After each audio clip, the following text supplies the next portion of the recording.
ఆయన ఈమెయిల్స్ పెట్టాడంట ఎవరికో.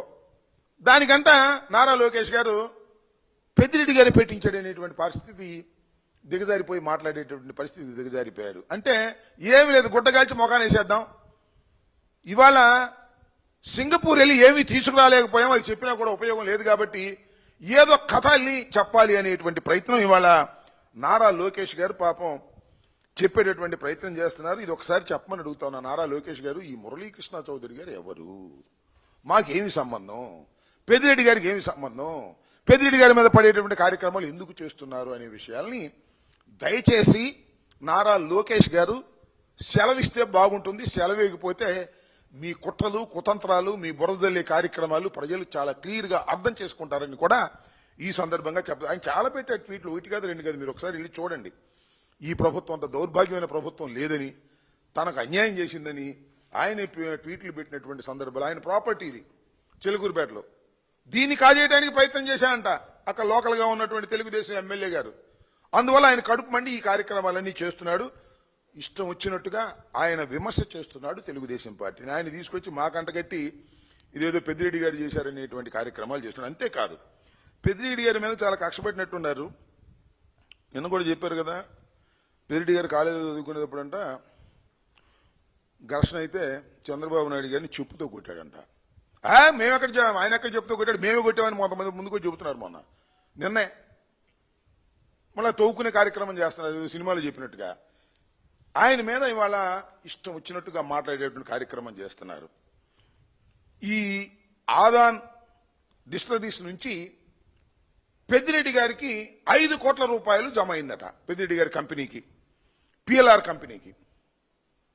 ఇది పచ్చి అబద్ధం. ఇది ఎవరు చెబుతున్నారు? నారా లోకేష్ గారు చెబుతున్నాడు నేను ప్రెస్ మీట్లో. ఆదాన్ కంపెనీ నుంచి పిఎల్ఆర్ కంపెనీకి 5 కోట్ల రూపాయలు జమ అయింది అని. ఇప్పుడు ఇది 2021లో జమ అయింది అని మాట. అసలు ఆదాన్ కంపెనీ నుంచి పిఎల్ఆర్ కంపెనీకి 1 పైసా కూడా ట్రాన్స్ఫర్ కాని దాన్ని అద్భుతమైన కథల్ని చెప్పేటటువంటి ప్రయత్నం చేస్తున్నారు. అంటే పెద్దిరెడ్డి గారి మీద ఉన్నటువంటి కక్ష కార్పణ్యాలు, ఈ విధంగా లిక్కర్ కేసులో లేనిపోని అబద్ధాలు చెప్పి నమ్మించాలనేటువంటి ప్రయత్నం ఇటు ప్రజల్ని అటు న్యాయస్థానాల్ని వారు పడుతున్నటువంటి పాటలు అన్నీ కాదని మనం చేస్తున్నాం. అసలు ఆదాని కంపెనీ నుంచి రాలేదండి, ఇంకో కంపెనీ నుంచి వస్తాయి. వస్తే తప్పేంటి అని అడుగుతా ఉన్నా. ఒక కంపెనీ నుంచి మరో కంపెనీకి అప్పులు తీసుకోవడం మళ్ళీ చెల్లించడం జరుగుతూ ఉంది. ఒక కంపెనీ నుంచి 5 కోట్ల రూపాయలు తీసుకున్నారు 2021లో. ఆ తర్వాత పే చేశారు. దీనికి లిక్కర్ స్కామ్ కి దీనికి సంబంధం ఏంటి? ఊరికినే బురద జల్లేటటువంటి కార్యక్రమాలు దురదృష్టవశాత్తు సాక్షాత్తు నారా లోకేష్ గారు చేసేటటువంటి ప్రయత్నం చేస్తున్నారు. ఇది చాలా దుర్మార్గమైనటువంటి విషయం. దీన్ని కనిపెట్టాలని కూడా ప్రజల్ని ఈ సందర్భంగా నేను కోరుతూ ఉన్నా. ఇంకపోతే నెల్లూరు పర్యటన చూశారు కదా. జగన్మోహన్ రెడ్డి గారు, కాకాని గోవర్ధన్ రెడ్డి గారు, జగన్మోహన్ రెడ్డి గారు మంత్రివర్గంలో వ్యవసాయ శాఖ మంత్రిగా ఉన్నారు, నేను ఇరిగేషన్ మంత్రిగా ఉన్నాను. ఆయన్ని జైల్లో పెట్టారు. అన్ని తప్పుడు కేసుల్లో పెట్టి జైల్లో పెట్టి ఒక కేసు తర్వాత మరో కేసు, మరో కేసు తర్వాత మరో కేసు పెట్టి జైలు నుంచి బయటికి రాకోకుండా నిర్బంధించేటటువంటి కార్యక్రమం చేస్తున్నారు. చట్టం వారిని చేతుల్లోకి తీసుకునేటువంటి కార్యక్రమం చేస్తున్నారు. పోలీసులందరినీ వాడుకుంటున్నారు.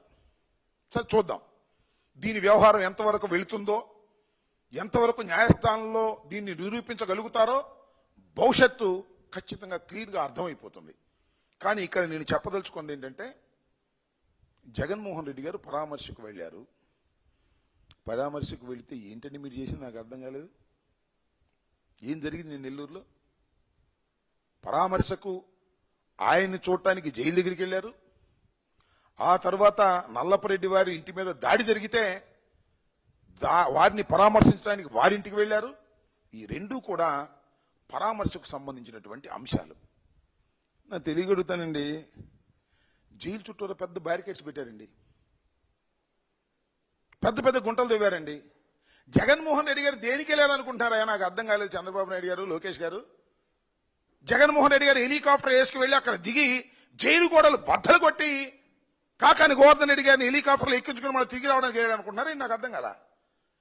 ఏమిటా వ్యవహారం, ఏమిటా బందోబస్తు, ఏమిటా ముళ్ళ కంచెలు చుట్టూరా వేశారండి. జైలు చుట్టూరా పెద్ద పెద్ద ముళ్ళ కంచెలు రోడ్లతో వేశారంట. మీకేం పోయే కాలం వచ్చింది, నవ్వు వచ్చింది నాకు నిజంగా. నిన్న జరిగినటువంటి సంఘటన చూసినప్పుడు విన్నప్పుడు చాలా హాస్యాస్పదంగాను కొంత బాధగాను అనిపించింది. ఏంది ఇది నాకు అర్థం కాల. జగన్మోహన్ రెడ్డి గారు, మాజీ ముఖ్యమంత్రి గారు, తమ పార్టీకి చెందినటువంటి ఇద్దరు నాయకులకు కష్టాల్లో ఉన్నప్పుడు, కష్టం అనుకున్నప్పుడు వెళ్ళి పరామర్శించి రావడానికి వెళితే ఎంత హంగామా చేశారయ్యా మీరు, నాకు అర్థం కాలేదు. ఇది చూస్తే నవ్వు వస్తుంది. ఒక రాజకీయ నాయకుడు వెళ్తాడు అంటే సింగిల్కి వెళ్ళాలి, నాకు అర్థం కాల. మేమన్నా మఠాన్ని నడుపుతున్నామా? మేమేమన్నా సర్వసంగంగా పరిత్యాజులమా, సన్యాసులమా? మేమేమన్నా? We are running a political party. ఒక రాజకీయ పార్టీని నడుపుతున్నటువంటి జగన్మోహన్ రెడ్డి గారు, వైఎస్ఆర్ కాంగ్రెస్ పార్టీ నాయకుడు, మాజీ ముఖ్యమంత్రి, అత్యంత ప్రజాదరణ కలిగినటువంటి వ్యక్తి నెల్లూరు పరామర్శకు వెళ్ళినప్పుడు వస్తారండి జనం. ఇద్దరే రావాలి, ముగ్గురే రావాలి, జైల్లోకి పెట్టుంది తప్పలేదు. హెలికాప్టర్ దగ్గరికి నలుగురే రావాలి, ప్రసన్న కుమార్ రెడ్డి గారింటికి 100 మందే రావాలి. Who are you to say? Yes, గర్వంగా చెప్తున్నాం. పరామర్శకే వెళ్ళాం. పరామర్శకి వెళ్తారేంటి? పరామర్శకు వెళ్తే బహిరంగ సభలాగా వస్తారేంటి మీరు జనం అంటున్నాను నేను, ఒక ఆయన పెద్ద మనిషి. అవును స్వామి, మేము పరామర్శకు వెళితే అవి బహిరంగ సభలు అయిపోతున్నాయి. జగన్మోహన్ రెడ్డి గారు కారెక్కి రోడ్డు మీదకి వెళితే అవి ర్యాలీలు అయిపోతున్నాయి. అదే అదృష్టం. ఆయనకున్నటువంటి ప్రజాబలం, ఆ ప్రజాబలాన్ని చూసి ఓర్వలేక ఏందండి మీరు చేసేది, నాకు అర్థం కాలేదు. వాళ్ళు ఎన్ని జరిగినాయి చెప్పండి. తెనాలి, రెంటపాళ్ళ, పొదిలి, రాప్తాడు, ఎక్కడికి వెళ్ళినా జనం తండోపతండాలుగా వస్తున్నారని ఏమైనా సరే నెల్లూరులో మాత్రం ఎవరు రాకుండా చేయాలి. ఏందే మీ ఉద్యోగం, నాకు అర్థం కాదు. పోలీసులకి, ఐపీఎస్ ఆఫీసర్లకి, ఆయన సర్వశ్రేష్ఠ త్రిపాఠి అంట, ఐజీ గారు అక్కడే కూర్చున్నాడు. ఏం పోయే కాలం వచ్చిందని నాకు అర్థం కాలేదు. నెల్లూరు వెళ్ళి కూర్చుని జగన్మోహన్ రెడ్డి గారు వస్తున్న సందర్భంలో ఎవరు రావడానికి వీల్లేదు. మీ దుంపలు లేక రోడ్ల కన్నకాలు దిగారండి. ఎక్కడ విన్నారా మీరు ఇప్పుడన్నా? ఈ ప్రపంచంలో, ఈ దేశంలో, ఈ రాష్ట్రంలో ఎక్కడైనా సరే ఒక ప్రధాన ప్రతిపక్ష నాయకుడు, అది కూడా ఇవ్వలేదుగా మీరు. ఇప్పుడు ఇస్తున్నారు స్టేటస్. మేము అడిగాం, మేము 11 గెలిచామండి, ఎవరు లేరు, మాకు ప్రధాన ప్రతిపక్ష హోదా ఇవ్వండి అంటే, మీకు ప్రధాన ప్రతిపక్ష హోదా ఇవ్వమన్నారు. మరి నిన్నేం చేశారే? ముఖ్యమంత్రికి పెట్టాల్సిన కానీ ఎక్కువ పెట్టారే. యోగా డేకి ప్రధానమంత్రి గారు వచ్చాడు, అప్పుడు కూడా 2000 మందిని పెట్టలేదంటే కానిస్టేబుల్స్ని, ఆఫీసర్లని.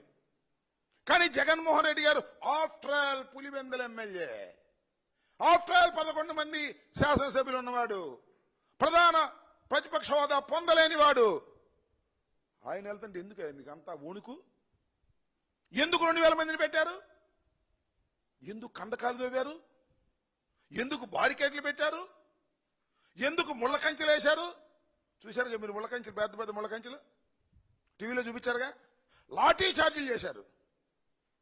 ఇన్ని చేసినా ఏమండి పోలీసు వారు అడుగుతా ఉన్నా, ఆపారా? ఆపగలరా?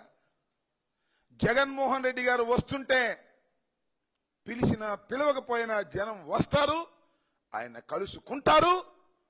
మీరు ఆపలేరు అని ఇప్పటికైనా తెలుసుకున్నారా? తెలుసుకోగలరా అని నేను అడుగుతా ఉన్నా. నేను ఇంకోటి కూడా చెప్తాను ఈ సందర్భంగా. జగన్మోహన్ రెడ్డి గారు ప్రజల్లోకి వెళ్ళడం ఇది మొదలు కాదు, చివరు కాదు. మళ్ళీ వెళ్తాడుగా, రాజమండ్రి వెళ్తాడు, మరొక చోటకి వెళ్తాడు, మరొక చోటకి పరామర్శకు వెళ్తాడుగా మళ్ళా ఖాయంగా.